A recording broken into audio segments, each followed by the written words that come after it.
한번 기도하시겠습니다. 하나님 아버지, 오늘도 하나님의 은혜 가운데 우리가 예배를 드립니다. 이 모든 예배 가운데 하나님께서 임재하시고 또한 이 예배에도 임재하시기를 원합니다. 하나님 아버지, 하나님의 크신 은혜가 이 자리를 그 크신 영광으로 덮으시고 또한 하나님의 임재로 인하여 우리가 예배를 통하여 하나님께서 주시는 기쁨과 평강을 오늘도 누리게 되기를 원합니다. 우리에게는 많은 근심이 있고 생각이 있고 많은 문제들이 있을지라도 하나님께서 함께 하심으로 말미암아 주어지는 평강이 우리에게 있게 하시고 우리가 누리게 하시고 또한 하나님의 전능하심을 우리가 덧입어서 어떤 문제 앞에서도 어떤 환난 가운데서도 두려워하거나 떨지 않게 하여 주시옵시고 우리가 무엇에서든지 어떤 문제에서든지 우리가 싸워야 하는 모든 싸움에서 승리하게 하여 주시기를 원합니다. 오늘도 우리가 하나님께 영광이 되게 하여 주시고 하나님의 크신 은혜가 우리를 덮게 하여 주시기를 원하옵고 무익한 종의 입술을 하나님께서 또한 사용하여 주시기를 원하오며 예수 그리스도 이름으로 기도드리옵나이다. 아멘. 할렐루야. 오늘도 하나님의 은혜가 우리 모두에게 가득하시기를 주님의 이름으로 축복합니다. 민수기가 시작이 됩니다. 민수기는 이스라엘 백성들이 이제 시내산에서 하나님의 계명을 받고 또한 법궤를 만들고 그 뒤에 일어난 사건입니다. 이스라엘 자손이 애굽 땅에서 나온 후 둘째 해 둘째 달 첫째 날에 여호와께서 시내 광야 회막에서 모세에게 말씀하여 이르시되, 그러니까 이제 출애굽기가 지나가고 난 뒤의 사건이죠. 하나님께서는 이스라엘 모든 자손의 모든 회중 각 남자의 수를 그들의 종족과 조상의 가문에 따라 그 명수대로 계수할지니 숫자를 세라고 이렇게 이야기하십니다. 이스라엘 백성들이 이제 광야에 나오기까지는 하나님의 너무나 크신 은혜입니다. 실질적으로 하신 일이라는 것이고 역사적인 사건이라는 것입니다. 단지 전설이 아닙니다. 자유주의 신학이라는 것이 들어와서 이제 성경을 볼 때 성경에서 그들은 사람의 논리로는 이해할 수 없는 부분이다 라면, 사람의 상황에서 불가능한 상황이다 그러면 그것을 역사적인 사실로 여기는 것이 아니라 전설처럼 이렇게 치부해 버리는 현상들이 나타났었습니다. 예를 들어서 예수님께서 물로 떡을 만드셨다, 물로 포도주를 만드셨다, 이건 있을 수 없는 일이기 때문에 그건 전설일 뿐이다. 그렇게 여기는 것이죠. 이스라엘 백성들의 애굽 땅, 그 당시에 그 강대국이었던 나일 문명지의 근원이었던 그 이집트에서 노예 생활을 하다가 그들이 나올 때에 그 숫자가 60만 명이나 되었다는 것은 역사적인 어떤 사건으로는 불가능한 일이라고 볼 수 있습니다. 어떻게 재산이라고 이야기할 수 있는 노예를 그렇게 쉽게 놓아줄 수 있겠습니까? 노예는 그 당시에 굉장히 중요한 재산 목록 가운데 하나였을 것입니다. 그런데 그런 노예를 60만 명이나 되는 노예를 그 강대한 애굽이라는 나라가 그렇게 쉽게, 아니 군대에 나아갈 만한 사람들만 쳐도 60만 명이니까 여자와 아이들과 노인까지 포함하면 그러면 훨씬 더 많은 숫자였을 것인데, 그런데 그런 노예를 그냥 그렇게 쉽게 놓아 보낸다면 그것은 있을 수 없는 일로 아마 자유주의 신학자들의 입장에서는 믿지 않는 자들도 굉장히 많을 것입니다. 그러나 성경은 모든 말씀이 진리이고 역사적인 사건입니다. 하나님께서는 역사 위에서 역사하시는, 역사 안에서 역사하시는 하나님이십니다. 역사를 주관하십니다. 사람이 생각하고 상상할 수 있는 일만 하시는 것이 아니라 사람이 상상할 수 없는 일도, 불가능한 일도 하나님께서는 하십니다. 그래서 하나님께서는 전지전능하신 하나님이신 것이죠. 이스라엘 백성들은 불가능한 가운데서 출애굽을 하고 이제는 노예가 아니라 자유인이 되었습니다. 그것이 얼마나 감사한 일인지를 그들은 인식해야 합니다. 하나님께서는 이 역사적인 사건을 이제는 우리를 구원하신 예수 그리스도 십자가 승리로 말미암아 우리를 구원하신 그 일과 마찬가지로 이스라엘 백성들에게서는 노예 상태에서 자유인이 되게 하신 그 일을 기억하게 하십니다. 그래서 역사서를 보든 선지서를 보든 끊임없이 하나님께서는 출애굽 사건을 돌이키시면서 나는 애굽의 종이 되었던 너희를 이끌어낸 여호와 하나님이라는 말씀을 굉장히 많이 반복하셨습니다.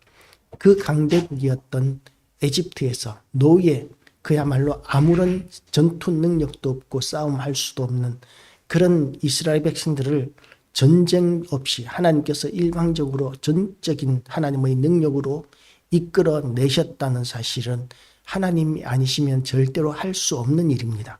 그런데 그런 일을 하나님께서 하셨습니다. 그리고 그렇게 이스라엘 백성들을 이끌어내신 그 역사적인 사건을 구체적으로 기록하게 하십니다. 그때 이스라엘 백성들이 구출되어서 출애굽하여 나온 이스라엘 백성들의 숫자가 얼마나 되느냐를 계수하게 하십니다. 인구조사를 하게 하시는 것이죠. 그 당시에는 이제 전쟁에 나갈 만한 자들이 이제 일을 할 만한 노동력이 있는 자들이기도 하고, 그래서 전쟁에 나갈 만한 자들을 계수하는 것이 굉장히 중요한 문제인 것이죠. 그런데 하나님 앞에서 이 백성들을 그 싸움에 나갈 만한 사람들을 계수하는 것이 왜 그렇게 중요하고 긴급한 문제였을까요?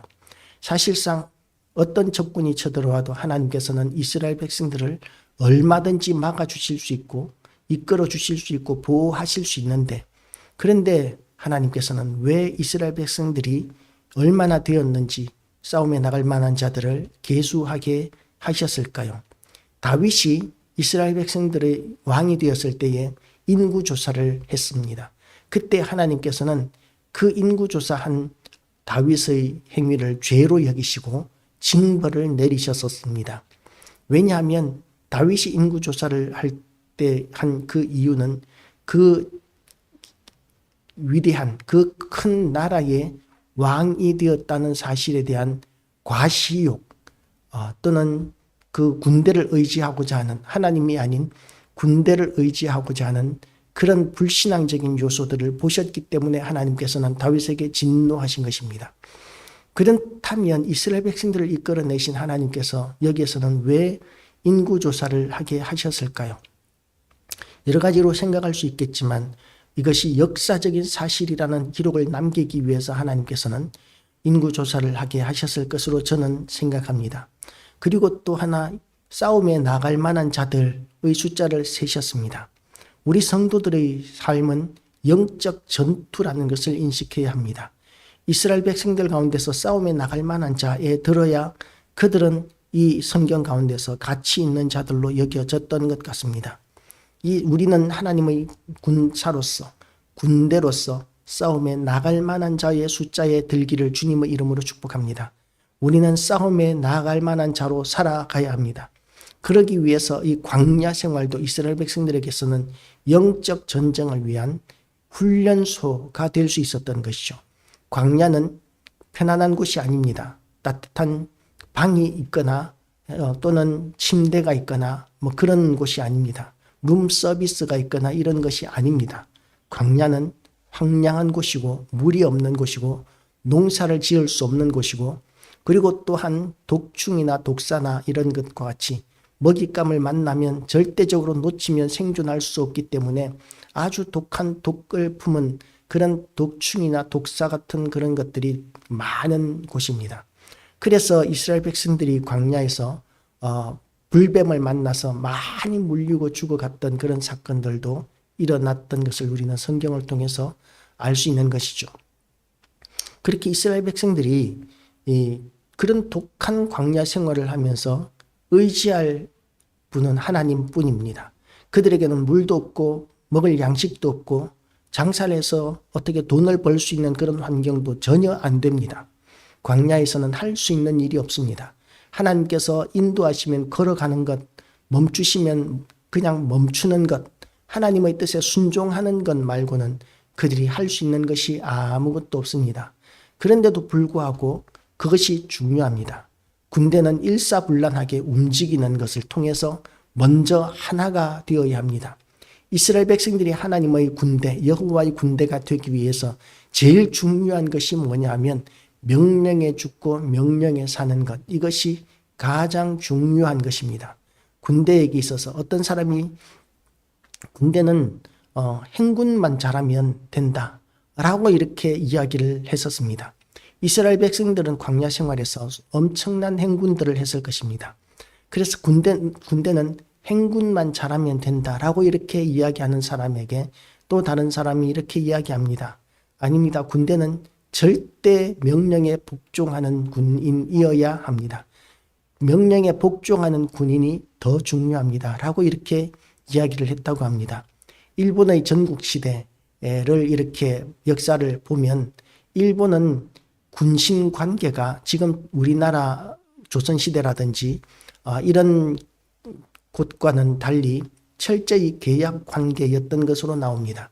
그래서 가문별로 자기에게 이익이 되면 얼마든지 주군을 배신하는 그런 배신이 난무하는 나라가 그 세계가 일본 전국 시대였던 것이죠.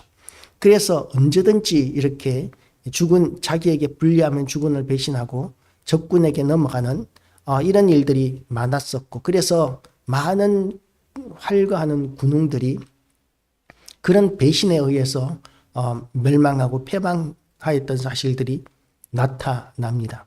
그렇게 멸망하고 패망하게 만드는 결정적인 요인이 내부의 적이라는 것이죠. 배신자들이라는 것입니다. 하나님께서는 하나님의 명령에 절대 복종하는 이스라엘을 만들기를 원하셨습니다. 하나님의 뜻에 절대 복종하는 군대, 우리는 그런 군대, 그런 병사들이 되어야 합니다. 그런 군병들이 되어야 합니다. 우리는 하나님의 뜻에 순종하는 삶을 살 때에 하나님으로부터 오는 모든 은혜와 능력을 누리게 되어 있는 것이죠.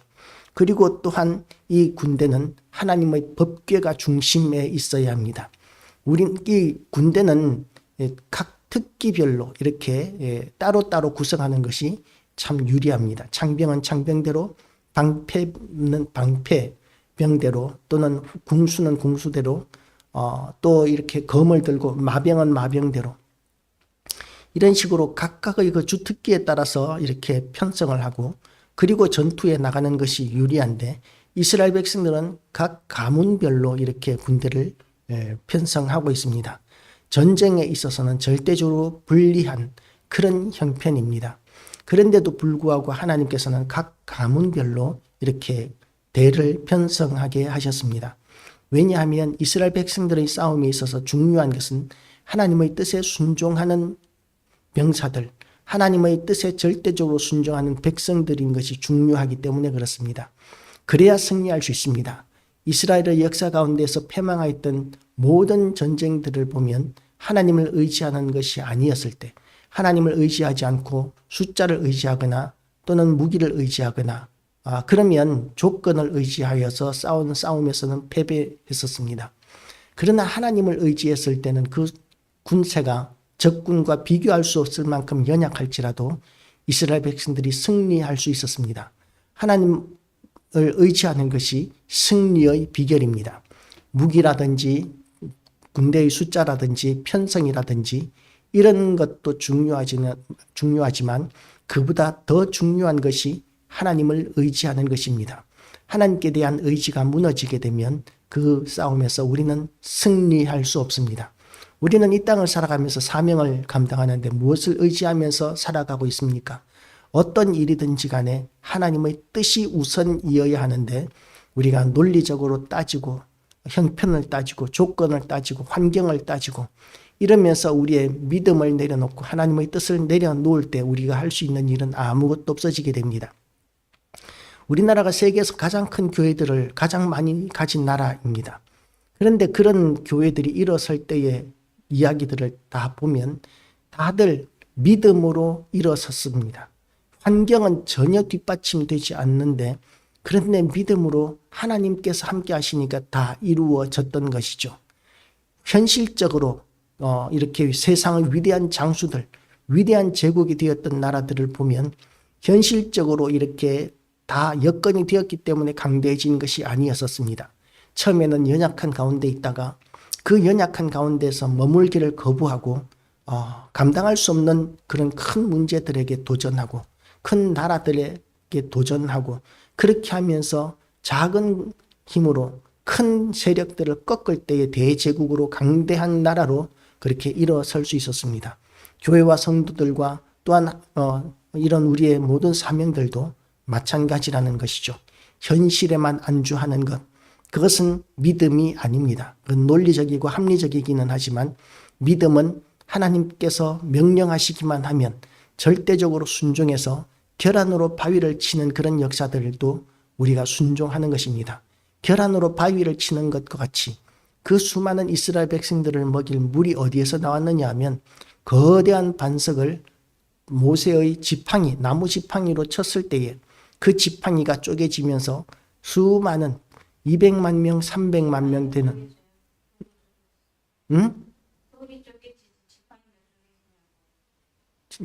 쳤을 때에 돌이 쪼개어졌죠. 큰 바위가 쪼개어지고 그리고 이제 그 바위에서 물이 쏟아져 나와서 이스라엘 백성들을 먹일 수 있는 그런 엄청난 물이 나왔던 것이죠. 또 지팡이가 쪼개졌다고 했다면 새겨 듣기를 바랍니다. 지팡이에서 물이 어떻게 나와요? 큰 바위였기 때문에 그 바위에서 엄청난 물이 나올 수 있었을 것입니다. 그렇게 하나님께서는 인간의 논리나 이성으로는 이해할 수 없는 그런 일들을 하나님께서는 이루어 가시는 것입니다. 그렇게 하나님께서 하시는 위대한 일의 주인공이 다 되기 위하여 우리가 계란으로 바위를 칠 수 있는 믿음, 지팡이로 바위를 칠 수 있는 믿음, 그런 위대한 믿음의 성도들, 교회들 다 되셔서 하나님의 위대한 현장, 하나님께서 하실 위대한 일들을 기대하는 그런 교회와 성도 되시기를 주님의 이름으로 축복합니다. 기도하시겠습니다.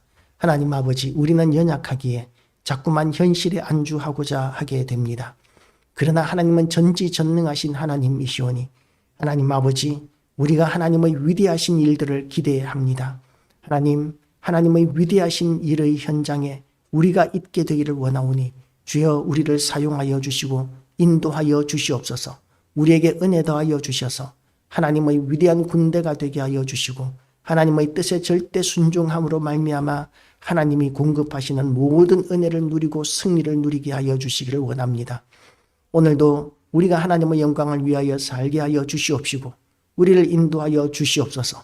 우리에게 있는 하나님께서 주신 모든 좋은 것들을 계수할 줄 알게 하시고 또한 우리에게 있는 우리가 감당할 수 없는 모든 문제들 앞에서도 강하고 담대할 줄 알게 하여 주시고 그래서 우리가 꺾이지 않는 하나님의 군대로 세상 가운데 나타나게 하시고 하나님의 영광이 우리 가운데 나타나게 하여 주시옵소서. 예수 그리스도 이름으로 기도드리옵나이다. 아멘.